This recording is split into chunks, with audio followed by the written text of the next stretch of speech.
Mais uma vez, Senhor, nós oramos a Ti nesse dia, com gratidão no coração, por nos preparar esse momento, Pai. Tudo que nós apresentamos de atividades da igreja, não é simplesmente, Senhor, por mero desejo de criar programações.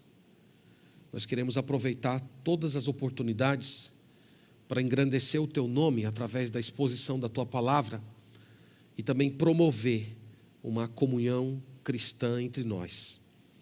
Nós pedimos que o Senhor tome a frente de cada um dos eventos que nós teremos na igreja ao longo desse ano. Nós também, Senhor, nesse momento oramos, pedindo a iluminação do Teu Santo Espírito para a compreensão da Tua palavra. Há muitas limitações em nós, Senhor. Há limitações psicológicas, afetivas, intelectuais, mas nós cremos que o Teu Santo Espírito pode se sobrepor a todas elas. E mesmo na nossa fraqueza e incapacidade, ainda assim recebermos um alimento santo, uma nutrição que irá frutificar em nós para a eternidade.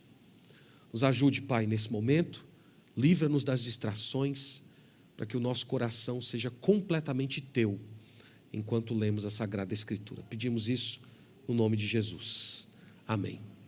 Tiago capítulo 5, meus irmãos, já de imediato, quero convidá-los a abrir a Sagrada Escritura.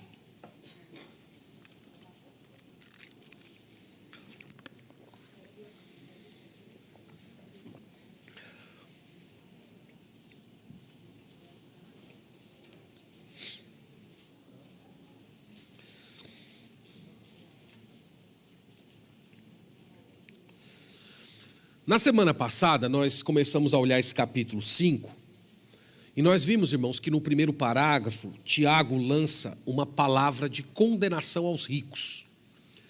Eu disse para os irmãos que esses ricos aqui, descritos por Tiago, eles não eram pessoas verdadeiramente convertidas. Eram cristãos nominais e que estavam fraudando o salário de trabalhadores cristãos pobres. Então nós vimos Tiago se dirigindo a esses homens, trazendo uma palavra de juízo muito pesada a eles. Hoje nós vamos ver o pastor de Jerusalém, o próprio Tiago, se dirigindo aos cristãos que eram oprimidos pelos ricos. Então ele falou na semana passada com os opressores, e hoje nós vamos ver ele conversando com os oprimidos. Basicamente, a orientação que ele vai trazer ao redor de muitas outras informações é o fato de que esses irmãos precisavam ser pacientes. E aqui, irmãos, eu já disse em mensagens anteriores que Tiago apresenta uma série de testes da fé verdadeira. Como nós podemos saber se realmente somos de Deus? E o teste que Tiago hoje vai apresentar para nós aqui é o teste da paciência na provação. Então, uma pessoa que é de Deus, ela é paciente, ela é persistente quando está enfrentando provações. É o que nós vamos ver hoje. Então quero já ler o texto completo, depois tornar com os irmãos, passando parte por parte. Então a nossa leitura hoje é do verso 7 ao 11. Acompanhe comigo com fé a leitura da palavra do Senhor. Diz o seguinte: Sede, pois, irmãos, pacientes até a vinda do Senhor. Eis que o lavrador aguarda com paciência o precioso fruto da terra, até receber as primeiras e últimas chuvas. Sede vós também pacientes e fortalecei o vosso coração, pois a vinda do Senhor está próxima. Irmãos, não vos queixeis uns dos outros, para não serdes julgados. Eis que o juiz está às portas. Irmãos, tomai por modelo no sofrimento e na paciência os profetas, os quais falaram em nome do Senhor. Eis que temos por felizes os que perseveraram firmes. Tendes ouvido da paciência de Jó, e vistes que fim o Senhor lhe deu, porque o Senhor é cheio de terna misericórdia e compassivo. Amém. Amém. Como eu disse, irmãos, aqui nós temos o teste da paciência. A paciência é colocada nesse texto sagrado como sendo uma das provas da fé salvadora. Então nós temos aqui basicamente 4 exortações que Tiago apresenta para esses cristãos que estavam sendo oprimidos pelos ricos que eram cristãos nominais. A primeira coisa que Tiago diz para eles é o seguinte, que eles deveriam esperar com paciência o dia em que o Senhor julgaria os ricos opressores. A gente pode ver isso no versículo 7. Ele diz, sede, pois, pacientes até a vinda do Senhor. Você deve ter notado que o versículo começa com uma conjunção pois. Essa conjunção, ela conecta esse parágrafo com o parágrafo anterior. E no parágrafo anterior, como eu já disse para os irmãos, Tiago estava apresentando a condenação dos ricos, dizendo que pelo fato deles serem opressores, pelo fato deles tomarem o salário dos cristãos pobres, aquela riqueza que eles acumularam por meio de fraude, seria uma testemunha no dia do juízo final. Que aquela própria riqueza seria uma espécie de combustível do fogo que um dia iria devorar a carne deles. Então Tiago está se mantendo dentro do mesmo assunto. Então depois de falar com esses homens, ele agora olha para os pobres e diz basicamente, vocês, irmãos pobres, vocês que estão sofrendo hoje, vocês que estão tendo salário retido por pessoas inescrupulosas, vocês precisam ser pacientes. É o que ele diz na primeira linha do verso 7. Sede, pois, irmãos, pacientes. Essa palavra paciente é a mesma palavra que em Gálatas capítulo 5, nós vamos falar disso até hoje à noite, é a palavra que é traduzida lá como longanimidade. Basicamente significa alguém que tem um fôlego grande.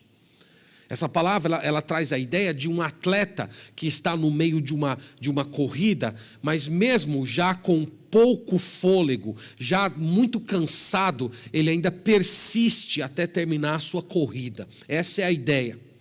Então Tiago está falando isso, irmãos, por quê? Porque muito provavelmente esses cristãos não estavam reagindo assim.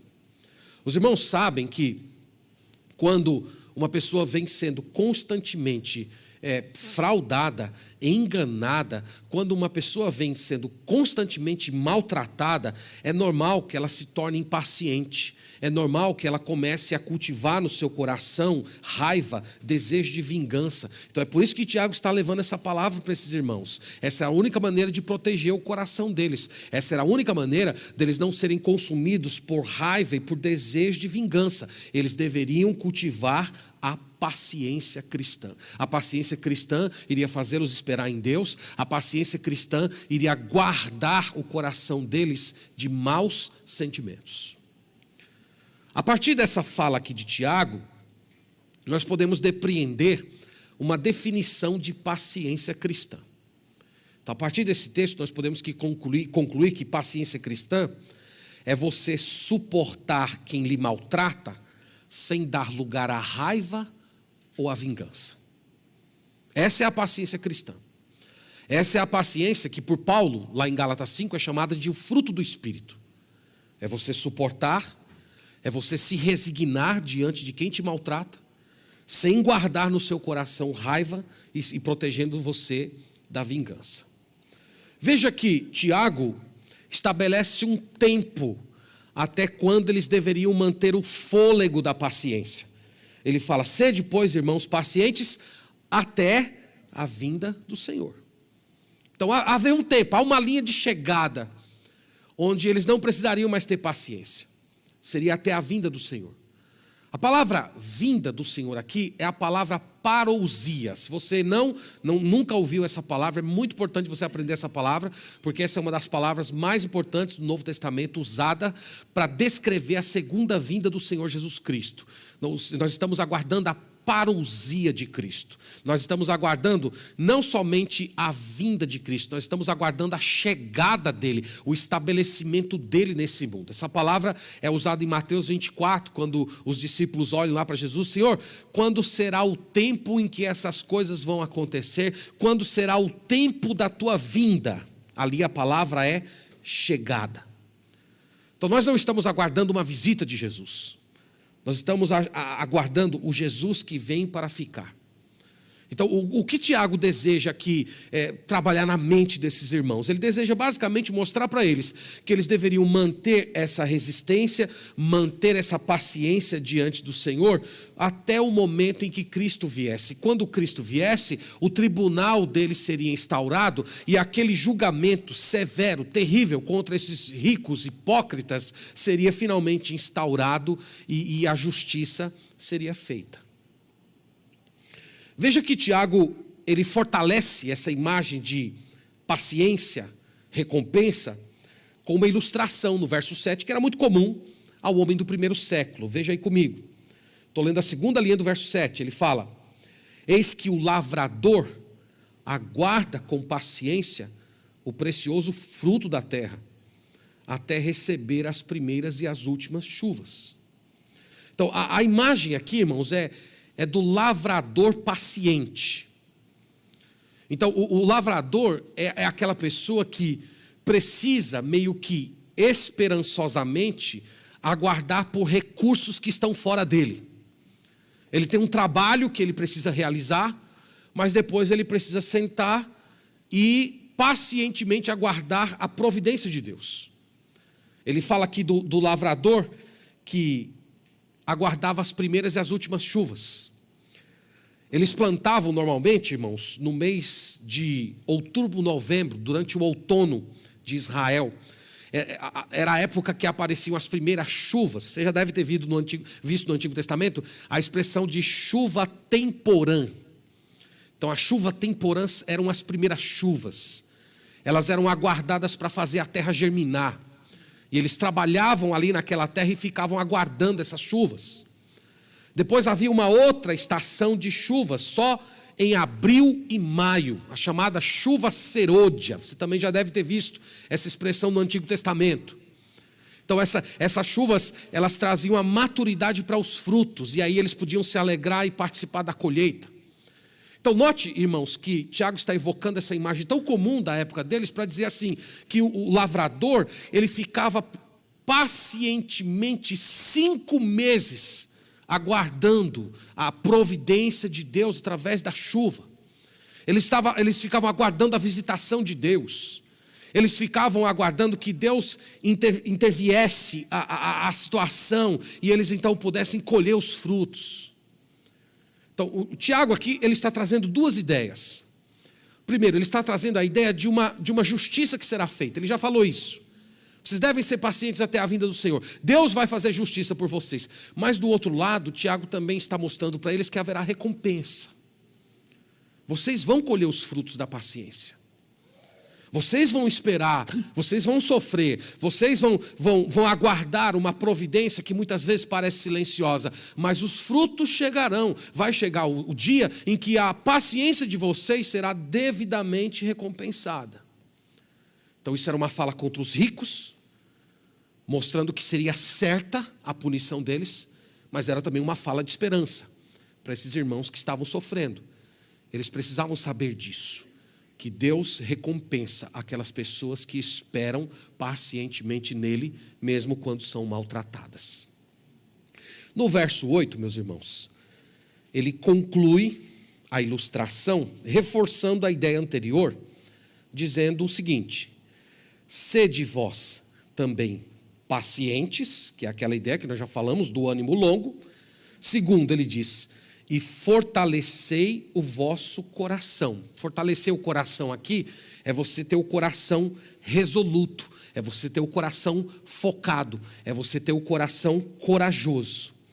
E terceiro, ele apresenta o motivo, a inspiração, pois a vinda do Senhor se aproxima. Isso é uma coisa gloriosa de se pensar. Toda vez que você estiver numa situação em que a opressão parece querer quebrar você, a palavra de Deus chama você a se enrijecer, apoiado na segunda vinda de Cristo. É isso, irmãos, que fortalece o nosso coração. É você lembrar que Deus existe, que Jesus é real, que Ele está presente, que Ele está prestes a chegar. E com a chegada dEle virá recompensas e punições. E enquanto esse dia não chega, Tiago diz, você precisa se resignar e pacientemente aguardar o tempo do Senhor. Então essa é a primeira exortação, irmãos, de Tiago para irmãos que estavam sofrendo injustiça. Sejam pacientes, aguardem a vinda do Senhor. Haverá recompensas e haverá punições. No verso 9, nós temos uma segunda exortação. A exortação de que esses irmãos não deveriam murmurar durante o sofrimento. É isso que nós temos no verso 9. Olha aí quando ele fala o seguinte: irmãos, não vos queixeis uns dos outros, para não serdes julgados. Eis que o juiz está à porta. O juiz está às portas. Então, irmãos, aqui nós temos uma continuidade do mesmo tema, sendo que Tiago está expandindo agora para processos que acontecem no coração de quem está sendo injustiçado. É muito comum pessoas injustiçadas desenvolverem um tipo de frustração, aquela sensação de impotência, e isso vai enfraquecendo você diante da aprovação, tirando a sua alegria, e isso cresce, e à medida que você vai vendo que a situação não muda, a tendência é cair no pecado da murmuração. Só que a palavra murmuração aqui é interessante porque ela tem uma certa particularidade que é no significado dela. Murmuração aqui é gemer ou resmungar silenciosamente. Então veja que não é só a murmuração que você faz para os outros. É muito ruim, né, você conviver com gente murmuradora. Não sei se já conviveu. Mas é muito ruim você viver ao lado de uma pessoa que está sempre reclamando, que se queixa de tudo, que nada é bom. Mas Tiago não está exatamente falando com essas pessoas, embora elas estejam incluídas. Tiago está falando da murmuração interior. Ela está falando daquele coração amargo falando consigo mesmo. Ele está falando daquele espírito ressentido que vive insatisfeito. Então ele diz, irmãos, não murmureis. Não murmureis. Então, a murmuração é como se a murmuração fosse o oposto da paciência. Então, é uma virtude que faz parte do seu coração. E ele apresenta o motivo aqui pelo qual nós não devemos murmurar. Ele diz, não vos queixeis uns dos outros para não serdes julgados. É muito interessante isso aqui, porque Tiago tinha acabado de falar da segunda vinda de Cristo. Aqui ele está falando da segunda vinda de Cristo de novo. Mas ele está falando dentro de um outro enfoque. No enfoque anterior nós vimos. Ele falou que a segunda vinda de Cristo iria trazer juízo para os opressores e recompensa para aqueles que esperaram. Mas aqui agora ele está falando da segunda vinda de Cristo dentro de um outro enfoque. Ele diz, nós seremos julgados. Nós seremos julgados por nossa murmuração. Nós seremos julgados pelas amarguras do nosso coração. Nós seremos julgados por aquele espírito no qual nós estamos sempre nos queixando conosco mesmos. Às vezes sem comentar com ninguém, mas a própria alma amarga, amargurada pela força da provação. E a Bíblia fala, irmãos, a respeito desse julgamento. 2 Coríntios capítulo 5, versículo 10, o apóstolo Paulo fala que cada um de nós irá comparecer no tribunal de Cristo, onde nós seremos julgados a partir daquilo que nós fizemos com o nosso corpo. Em 1 Coríntios capítulo 3, verso 4 e 5, o apóstolo Paulo também fala que nós vamos comparecer diante de Deus e lá os intentos do nosso coração serão demonstrados. Dentro desse assunto, eu queria que você deixasse marcado aí, 1 Tiago, e vá comigo a 2 João. Nós temos uma palavra muito interessante de João àqueles irmãos a respeito desse assunto. Esse assunto do julgamento. Aqui eu não estou falando do julgamento dos ímpios, irmãos, que isso fique bem claro. O julgamento dos ímpios é simplesmente para eles receberem a condenação deles. Eu não estou falando desse julgamento. Esse julgamento está lá em Apocalipse capítulo 20. Os livros foram abertos, cada um foi julgado segundo as suas obras. Aqueles que não foram encontrados escritos no livro foram lançados no lago de fogo e enxofre. Não é esse julgamento. Nós estamos falando de um outro julgamento. É o tribunal de Cristo. Esse julgamento é para quem é crente. Esse julgamento não é para definir se você é salvo ou não. Esse julgamento é para definir se você viveu para a glória de Deus. Esse julgamento é para estabelecer o modo como você viveu com a vida que o Senhor te deu. como você tratou o corpo, o templo do Espírito Santo. E dentro desse assunto, na segunda epístola de João, versículo 8, ele traz uma palavra de advertência para aqueles irmãos, dizendo o seguinte: acautelai-vos para não perderdes aquilo que temos realizado com esforço, mas para receberdes completo galardão. Vocês estão vendo o que João está falando?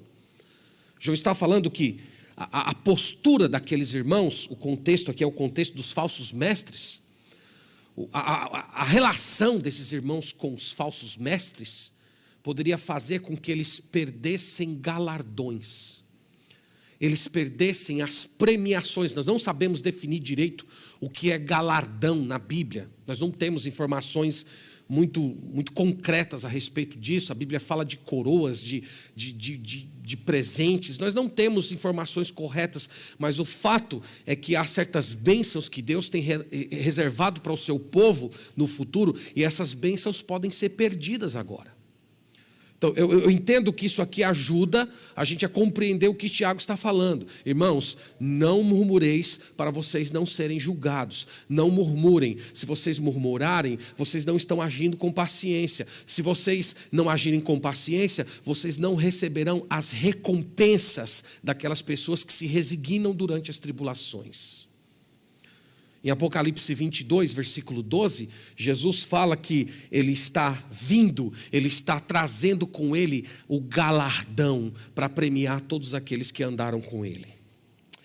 Dito isso, volte para Tiago, por favor, e veja comigo no final do versículo, que no versículo 9, a segunda frase do verso 9, ele acrescenta uma informação aqui interessante sobre a vinda de Jesus. Ele fala: irmãos, não vos queixeis uns dos outros para não ser julgados. E ele diz agora: eis que o juiz está às portas. Essa frase aqui é para dar um senso de urgência no que ele disse anteriormente. Ele disse anteriormente que nós estamos prestes a ser julgados. Aqui ele acrescenta: e esse julgamento está prestes a acontecer. É isso que ele diz quando afirma que o juiz está à porta. Então a imagem aqui é como se todos nós estivéssemos sentados num tribunal, todos em absoluto silêncio, e nós escutássemos a caminhada do juiz pelo corredor a passos largos, e de repente a mão do juiz batendo com força a porta e o portão do tribunal se abrindo para que o juiz viesse e assumisse o seu lugar. Então Tiago está comunicando isso, irmãos, para falar que é urgente nós acabarmos com a murmuração. É urgente nós substituirmos o pecado da murmuração pela virtude da resignação, porque nós estamos prestes a ser julgados. Esse julgamento está prestes a acontecer. Jesus Cristo está próximo, como nunca esteve, de voltar. Então ele está alertando esses irmãos: vocês podem perder galardões, vocês podem perder bênçãos de Deus por causa desse espírito murmurador. Então, irmãos, vocês devem perceber que essa exortação de que Cristo vem, ela deve produzir na gente dois sentimentos. De um lado é a alegria. Jesus vai vir. O problema do pecado vai ser resolvido. Novos céus e nova terra vão ser estabelecidos. Louvado seja Deus, né? Que nenhuma experiência desse mundo pode ser comparado com aquilo que Deus reservou para a gente. Isso deve produzir na gente alegria. Do outro lado, deve produzir um temor santo. Então, eu quero ser paciente, eu quero me resignar hoje nas minhas provações, não somente porque eu quero receber bênçãos de Deus, mas porque eu não quero pecar contra Ele. Eu não quero viver aquém daquilo que Ele espera de mim. Então, quem está passando por injustiça, precisa ter esses dois sentimentos no coração: esperança e temor. Deve pensar na vinda de Cristo e lembrar que ali está depositada toda a sua esperança. Mas ao mesmo tempo, é uma ocasião muito séria. E eu quero viver para a glória de Deus, para que o Senhor me dê as devidas recompensas para a glória dEle, evidentemente, nesse dia. Terceiro lugar, irmãos, o que mais Tiago diz para pessoas que estão sendo oprimidas? Tiago chama, em terceiro lugar, esses irmãos a considerarem os exemplos bíblicos. Você pode ver isso no no versículo 10, ele fala: irmãos, tomai por modelo de sofrimento e na paciência os profetas, os quais falaram em nome do Senhor. Tiago agora chama os exemplos da Bíblia. E meus irmãos, todos nós precisamos de exemplos, todos nós precisamos de referência, todos nós precisamos de pessoas que inspiram a gente. Então, Tiago agora coloca a gente diante de exemplos bíblicos de sofrimento e paciência. E ele cita aqui os profetas que falaram em nome do Senhor.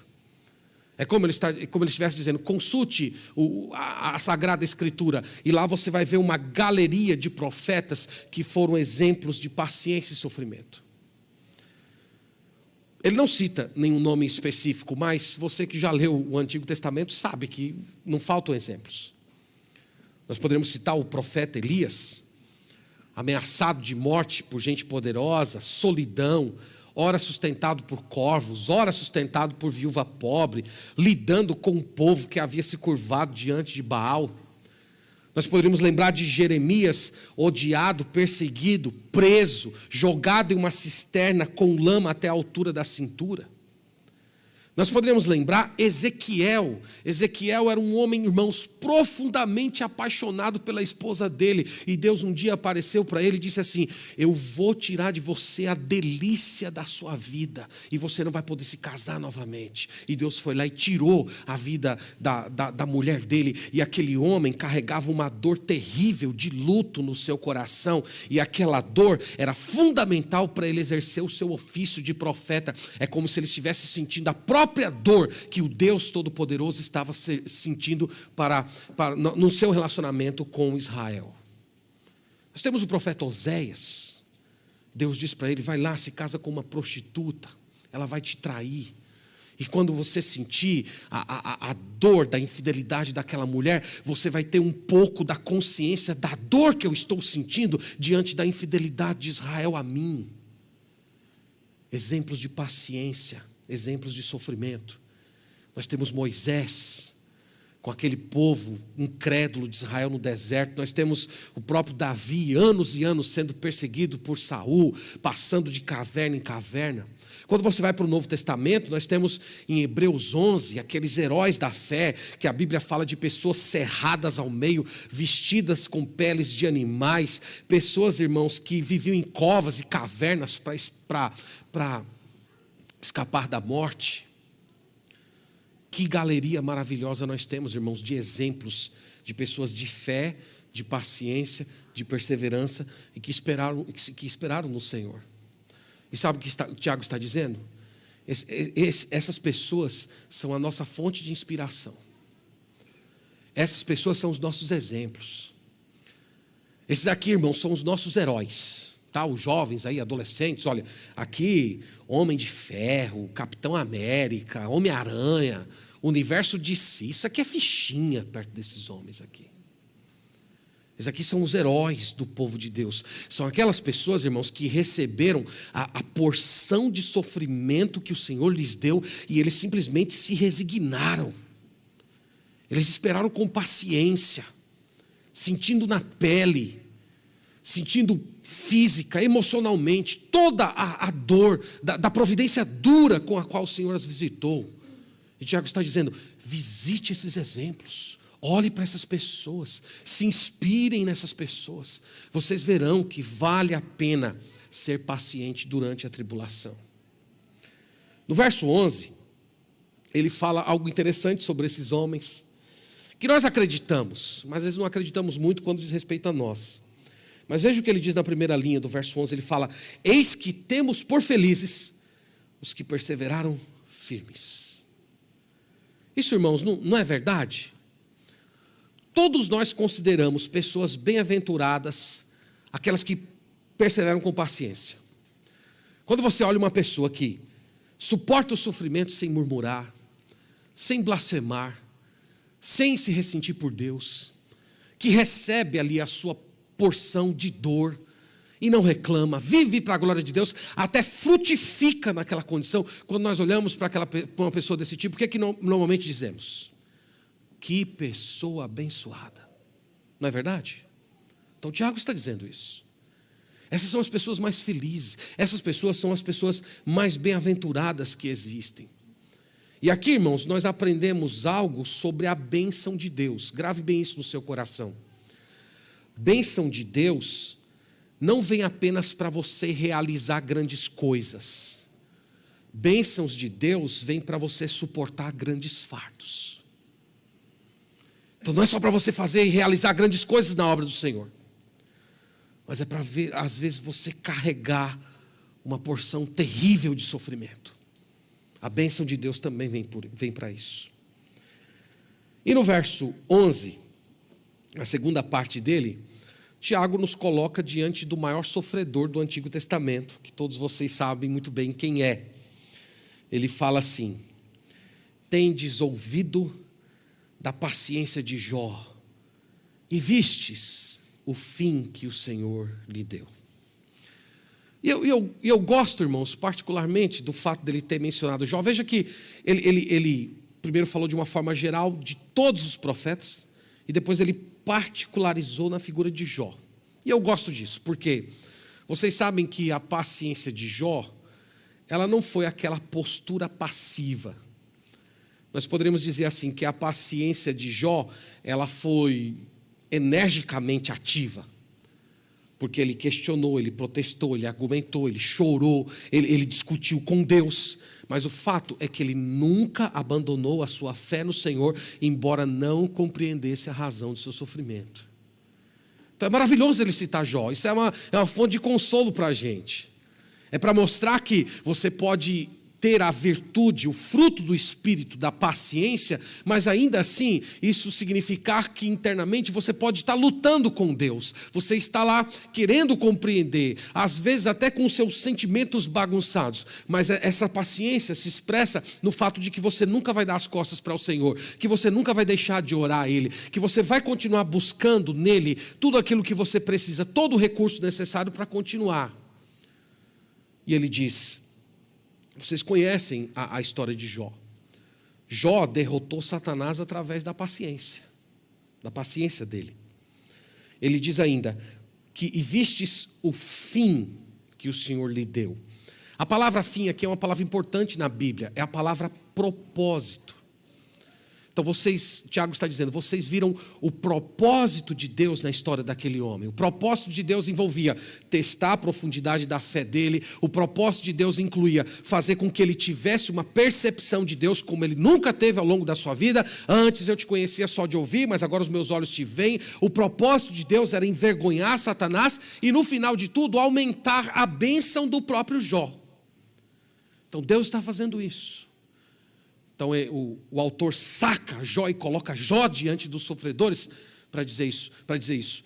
Tem um fim, tem uma finalidade, tem um propósito.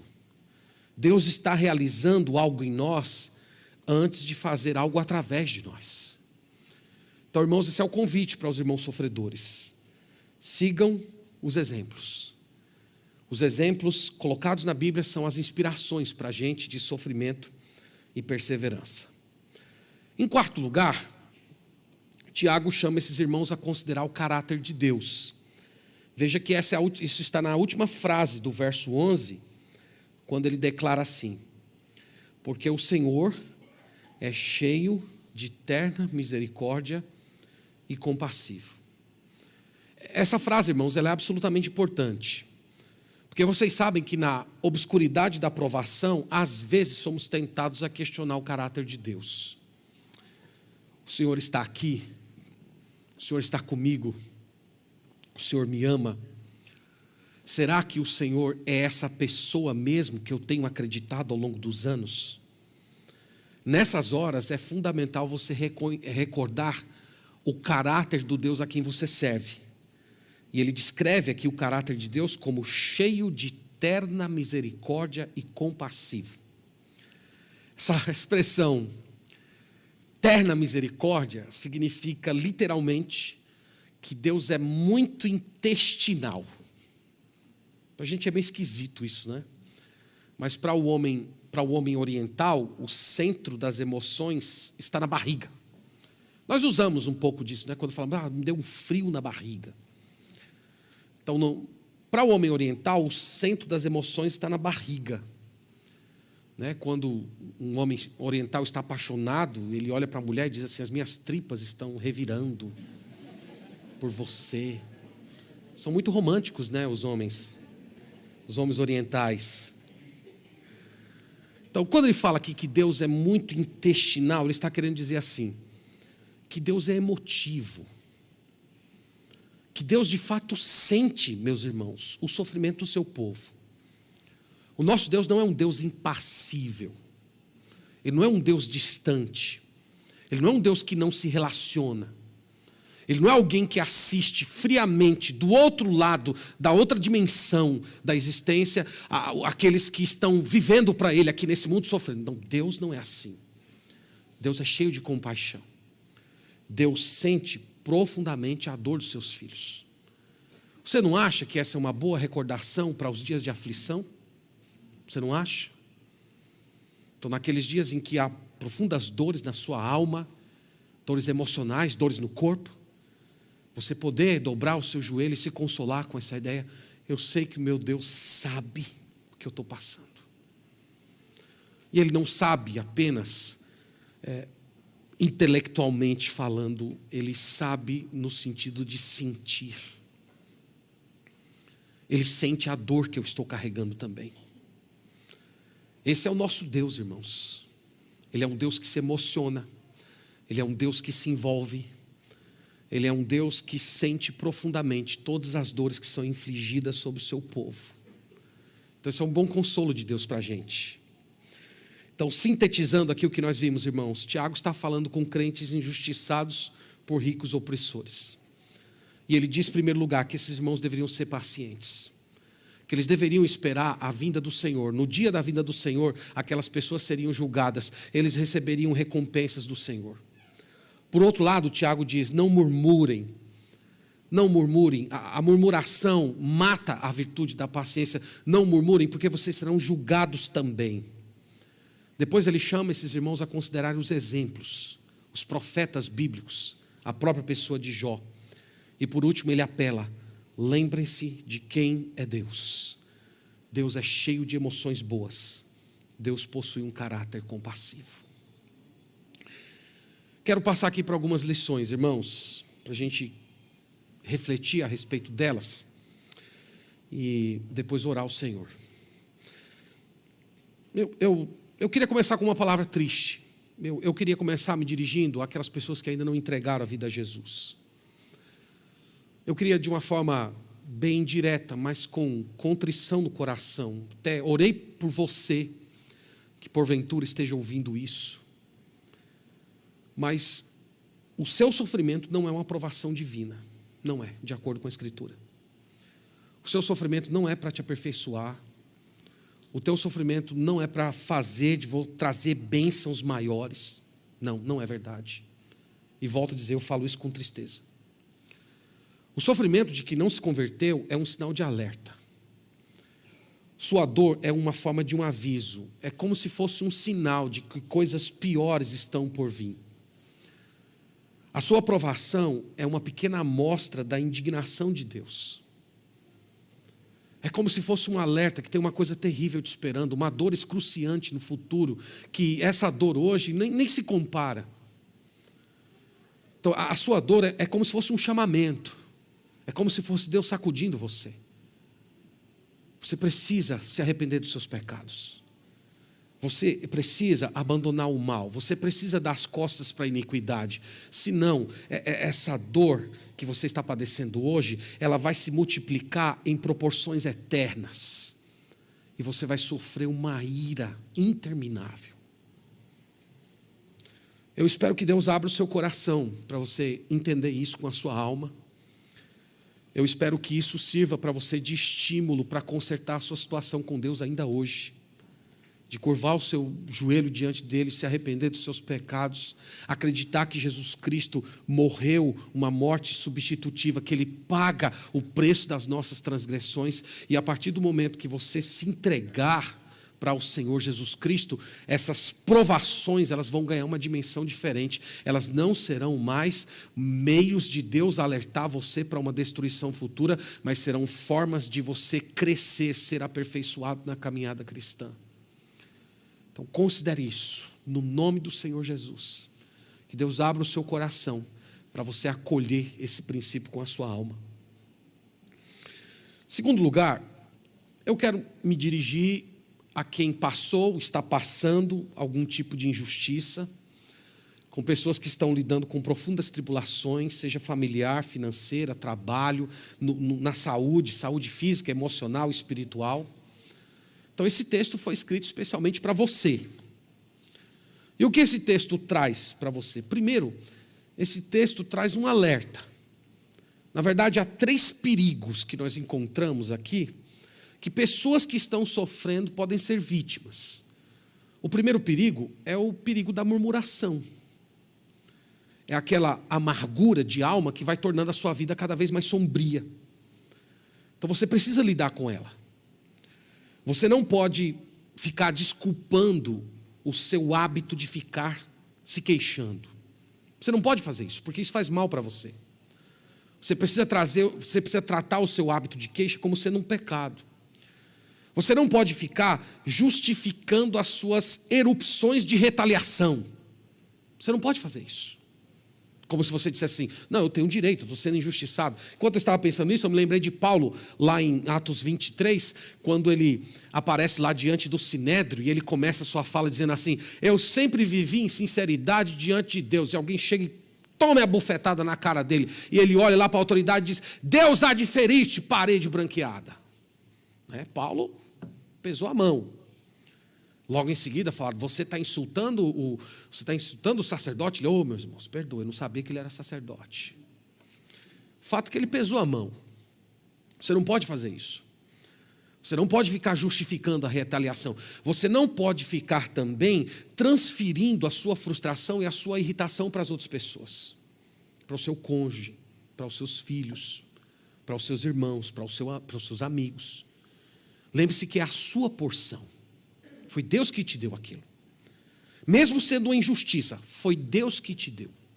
Você acredita no controle soberano de Deus sobre todas as coisas, pessoas e circunstâncias. Foi Deus que te deu. É a sua porção. É você que tem que lidar com ela. Você não pode transferir esse fardo para outra pessoa. Você pode compartilhar, você pode pedir orações, você pode pedir conselhos, você pode orar junto com os seus irmãos, mas o ponto é que você não pode punir as pessoas. Você não pode colocar fardos nas pessoas daquilo que Deus deu para você. Então esse é o pecado, esse é o primeiro perigo que você corre. O segundo é o perigo de você se desgostar de Deus. Tiago tocou nisso aqui de relance. Quando chamou aqueles irmãos a lembrar que Deus é compassivo, que Deus é misericordioso. E por que ele chamou a atenção disso? Porque nós corremos o risco de esquecer quando nós estamos diante do sofrimento. Então tome cuidado com isso. Pregue para você mesmo o caráter de Deus todos os dias, né? Lamentações 3:22, as tuas misericórdias são a razão de nós não sermos consumidos, elas se renovam toda manhã, grande é a tua fidelidade. Pegue textos como esse, pregue para você mesmo, para você sempre lembrar quem Deus é e a murmuração sendo mortificada dentro do seu coração. O terceiro perigo é o de você ser reprovado no tribunal de Cristo, por causa da sua murmuração. Então imagina você um dia comparecendo diante de Jesus. E Jesus basicamente dizendo assim, você está salvo, evidentemente, salvação é pela graça. Salvação é um dom, não é por obras. Mas Jesus olhando para você e dizendo, mas você não me honrou. Você é meu servo, porque eu dei minha vida por você, eu remi você. Mas você não é um servo bom e fiel. Você é um servo mau e negligente. Então imagina Jesus olhando para você e dizendo que Ele deu tudo o que você precisava para uma vida de piedade. Ele mostrando para você que Ele lhe deu o Espírito Santo, que Ele plantou dentro de você a semente da nova vida e você não aproveitou nenhum desses benefícios. Ao contrário, você se ensimesmou na sua própria dor. Você não frutificou nela. Então, meus irmãos, esses são os perigos para quem está sofrendo. Esses são os pecados que normalmente correm, que estão em torno daquelas pessoas que estão passando por tribulação. A segunda exortação é a exortação óbvia do texto. Seja paciente, seja persistente, seja esperançoso. Esse texto aqui, irmãos, mostra que vale a pena fortalecer o coração em Deus e prosseguir. Vale a pena. O Senhor recompensa. Lembre-se que a paciência vai fazer você uma pessoa semelhante ao Senhor Jesus. Lá em 1 Pedro, capítulo 2, versículo 20, o apóstolo fala que o Senhor Jesus, ele não respondeu retaliação com retaliação, o Senhor Jesus não respondeu hostilidade com hostilidade, ao contrário, ele entregou a Deus e esperou no Senhor. Então Jesus é apresentado como exemplo de paciência. Então a questão que se põe aqui diante de nós hoje é esta: você é de Jesus? Você pertence a Jesus? Jesus está vivo no seu coração? Você é dele? Você gostaria de viver como ele viveu? Você precisa ser paciente. Em 2 Pedro 3,15, ele fala assim: tende por vossa salvação a longanimidade do nosso Senhor. Então ele está dizendo que a nossa própria salvação requereu a paciência de Deus. Você sabia disso? Deus exerceu paciência no nosso processo de salvação. Em outras palavras, se Deus fosse um ser pavio curto, onde é que nós estaríamos hoje? Todos nós estaríamos no inferno. Então vale a pena você ser paciente, irmãos. Vale a pena você ser paciente, porque isso vai fazer você uma pessoa semelhante a Cristo. Deus vai aprovar você. Imagina o Senhor Jesus Cristo lá do alto dos céus olhando para você e conversando com o Pai. Olha, Pai, como ele se parece comigo. Olha, Pai, como essa serva me honra. Veja como essa pessoa é paciente, como essa pessoa está exibindo as mesmas virtudes que eu exibi quando estava entre eles no meu ministério terreno. Vale a pena ser paciente. Esse texto também, irmãos, lembra que Deus vai recompensar a sua paciência. Os frutos vão chegar.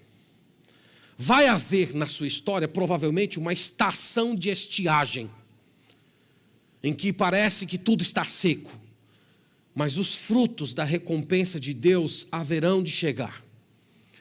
Talvez esses frutos cheguem ao longo dessa vida, como aconteceu na experiência de Jó, cujo o segundo estado foi muito melhor do que o primeiro. Mas pode ser que o fruto da sua paciência não ocorra nesse mundo, como foi o caso dos profetas. Jeremias recebeu recompensa nesse mundo? Não. Jeremias provavelmente foi morto. Foi morto ali durante aqueles períodos de invasões, de exílios. Nós nem sabemos precisar quando foi que ele faleceu. O fato é que ele não viu a restauração do povo para o qual ele tanto desejou. Eles não receberam recompensas. O próprio Moisés, que lutou, ele terminou os seus dias sem entrar na terra prometida, que ele tanto ansiou e pediu ao Senhor. Então pode ser que a sua recompensa venha ainda na sua história presente, mas é certo que a sua recompensa será no futuro. A sua recompensa virá no dia da vida eterna. Então Deus vai recompensar, esse é o fato que não muda. Deus vai recompensar se você se resignar. Deus vai recompensar se você esperar com paciência. Deus, irmãos, Ele concede graça, Ele abençoa aquelas pessoas que se fortalecem em Deus e aceitam a sua porção de dor com esperança no coração e frutificando. Deus recompensa. Essa é a grande mensagem do livro. Há 2 combustíveis para a paciência perseverante. O primeiro nós já vimos, os exemplos bíblicos.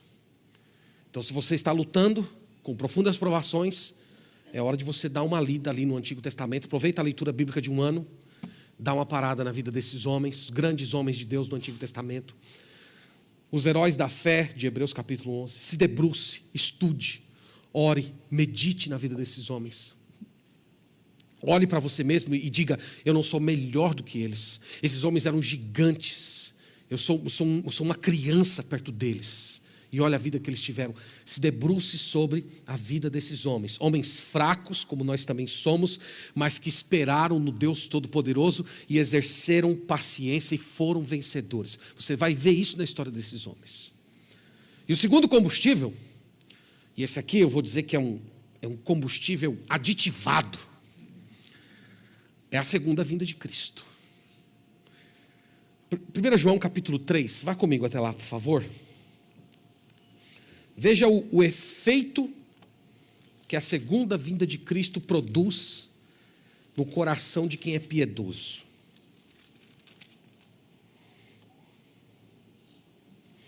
Aqui é um bom versículo para você memorizar, tá bom? Fica aí como uma tarefinha de casa. 1 João, capítulo 3, versículo 3.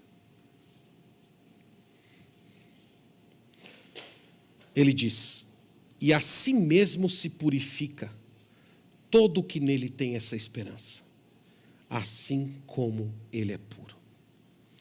Qual é a esperança que João está falando aqui? Você vai ver no versículo anterior que ele está falando da segunda vinda de Cristo. A segunda vinda de Cristo é a nossa esperança.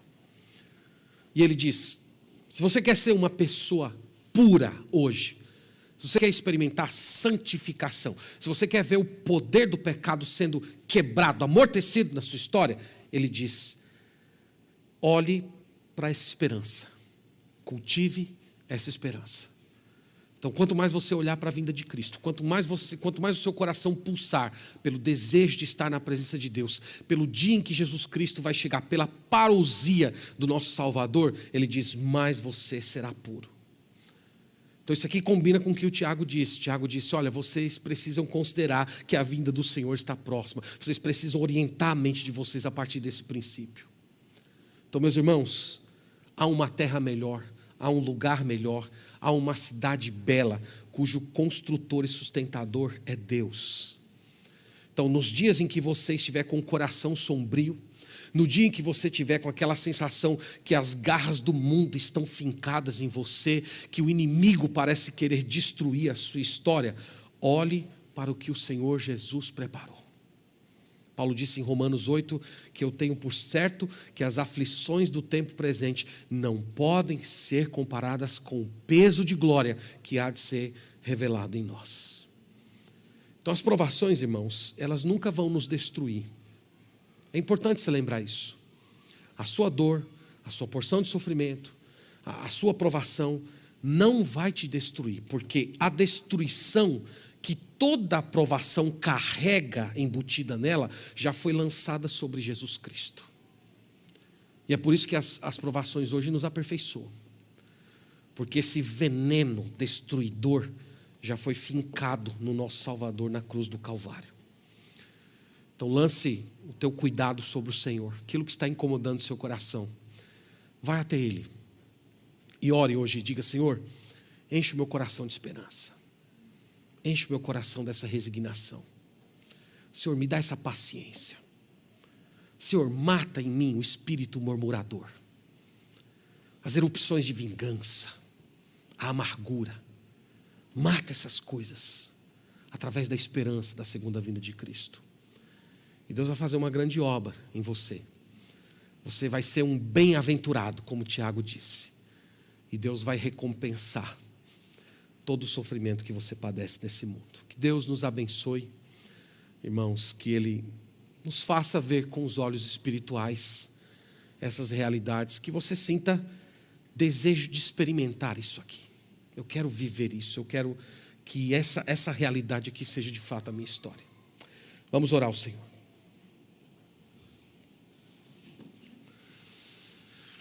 Obrigado, Deus, por hoje ter o privilégio de dividir com os irmãos esse trecho da Tua Palavra.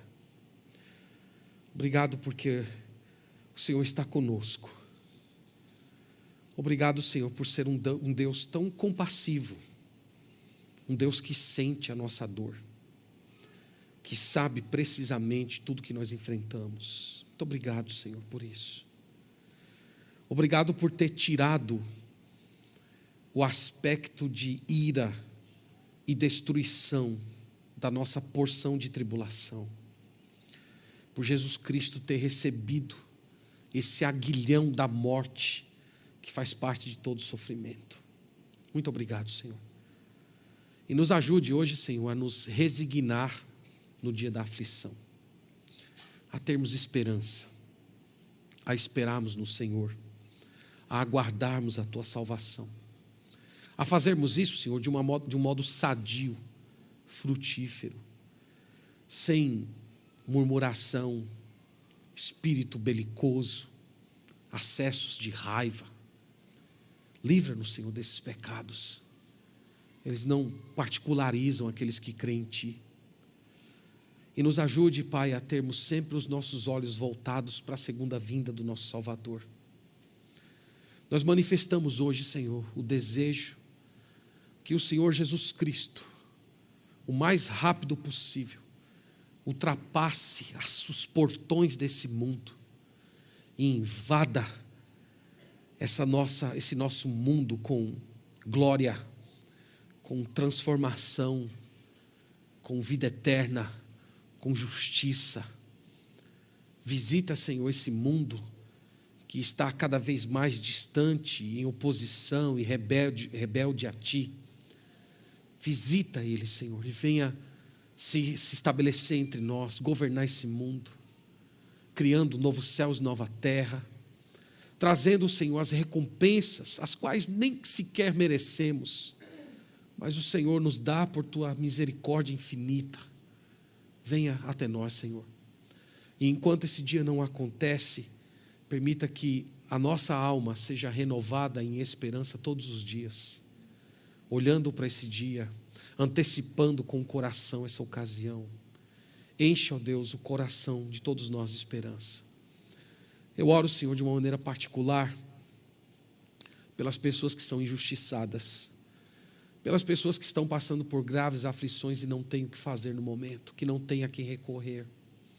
Eu oro por aquelas pessoas que estão carregando fardos terríveis, sem encontrar às vezes um minuto de alívio. Visita, Senhor, essas pessoas, fortalece essas pessoas, recompensa essas pessoas. Do mesmo jeito que o Senhor um dia interveio na história de Jó, faça o mesmo na vida desses irmãos, para que eles tenham a alegria, Pai, de experimentar a Tua providência restauradora. Obrigado por esta manhã, e eu oro por último por aquelas pessoas que não creram, que elas, Senhor, se despertem hoje para perceber o estado em que estão, que elas corram a Jesus Cristo para receber perdão, renovação de vida e serem incluídos no meio do Teu povo. Pedimos no nome do Senhor Jesus. Amém.